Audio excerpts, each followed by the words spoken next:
Isso não pode acontecer. O que judia é isso aqui, ó. Acabou a Piracema. Beleza, então você ia na beira do rio, não tinha ninguém. Vi que a galera respeitava. Mas começa a vir pessoas. Dá uma olhadinha no chão, olha aqui. Isso aqui pra mim não é pescador, não. Dá uma olhadinha. Lata de cerveja, marmitex. Ó, rapaziada, tô falando pra todo mundo. Porque o pescador de verdade não faz isso aí, não. Então você que tem aí um hobby de vir pescar, levar os filhos e tal, ajuda nós. Então vamos deixar aqui o nosso pesqueiro limpo, né?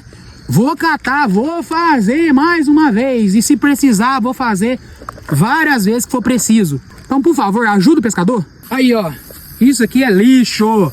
Ai, ai, ai. Dá uma olhadinha no nosso pesqueiro. Porque isso aqui é nosso pesqueiro, viu? Então é o seguinte. Tem outros pontos de pesca. Com certeza tá sujo. Mas o que eu venho pedir pra você encarecidamente? Ajude não o pescador, mas ajude o meio ambiente. Essa dica que o pescador dá. Ó. Fez o seu lixo, que é normal, é natural fazer lixo. Mas depois você leva ele embora, fechou? Essa é a dica importante do pescador, que o pescador traz pra você. Tamo junto, bora pegar peixe.